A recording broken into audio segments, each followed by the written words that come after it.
শনিবার বিকেলে মেখলিগঞ্জে অনুষ্ঠিত হল তৃণমূলের কর্মী সভা। ওই সভায় প্রধান বক্তা ছিলেন দলের মুখপাত্র দেবাংশু ভট্টাচার্য।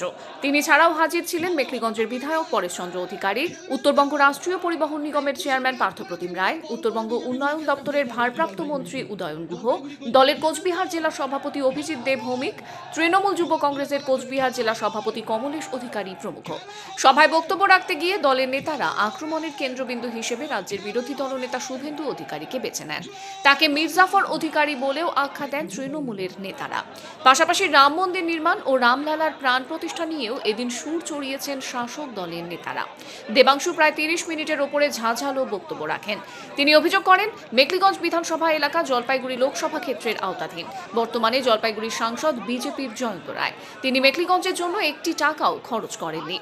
গত 19 জানুয়ারি একই মাঠে বঙ্গ বিজেপির শীর্ষ নেতা শুভেন্দু অধিকারী সভা করে গিয়েছিলেন। বিজেপি সভা করার পর সেই মাটি অপবিত্র হয়ে গিয়েছে বলেও মন্তব্য করেন দেবাংশু। তারপরেই তিনি যোগ করেন, হাজার হাজার তৃণমূল কর্মীর উপস্থিতিতে আজ থেকে ফের পবিত্র হয়ে গেল সেই মাটি। তিনি সেদিন পরেশ অধিকারীকে নিয়ে ব্যক্তিগত আক্রমণ করেছেন বলে তৃণমূলের নেতারা সভা থেকে অভিযোগ তুলেছেন। সেই সভারই এটি পাল্টা সভা বলে অনেকেই মনে করছেন।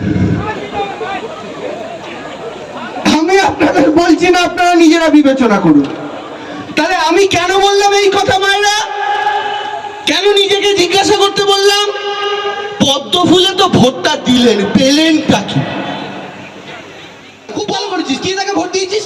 এই যে মোদি পাকিস্তানে বোম মেরে দিয়েছে, এই সাবাস, যে মোদি পাকিস্তানে বোম মেরেছে খুব ভালো, কিন্তু ভাই এ কথা তো বললি না মোদি পাকিস্তানে বোম এসে গেছে।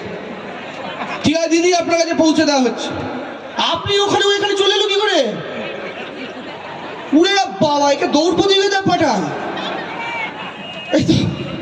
দারুণ। ওইখান থেকে বিদেশে পালিয়ে গেছে, হাজার হাজার বানিয়ে নিয়ে এসে বড় বড় ব্যাংকার থেকে লোন দিল, রাষ্ট্রায়ত্ত ব্যাংকগুলো লোন দিল, আর লোনের টাকা নিয়ে বলছে মন্দির হয়েছে, ভালো হয়েছে। এবার বলো কাজটা কি হলো? মন্দির হয়েছে, ভালো হয়েছে, গরিব মানুষের রুজি রুটির ব্যবস্থা কি হলো? আমার দেশের 40 টাকা দিলে বিদেশের $1 সমান ছিল, আজকে 80 টাকা দিলে $1 হয়। বিদেশে গেলে একটা $1 জিনিস কিনতে গেলে আজকে আমার দেশে 80 টাকা দিতে হবে। অর্থাৎ আমার দেশের অর্থের মূল্য। ছোট ছোট কটা প্রশ্ন। আমার বিশ্বাস এখানে হয়তো এরকম 2-4 জন মানুষ আছেন যারা 2019 বা 21-এ পদ্ম ফুলের বোতামটা টিপেছিলেন। আমার বিশ্বাস। আমি আপনাদের জিজ্ঞেস করছি, আপনার ডান হাত ধরুন মমতা ব্যানার্জি, আপনার বাঁ হাত হচ্ছে নরেন্দ্র মোদী। জিডিপি যেদিন কেন্দ্রে বিজেপি সরকার ক্ষমতা এলো সেদিন পর্যন্ত জিডিপি ছিল 9.5%। আজকে জিডিপি এসে দাঁড়িয়েছে 4%।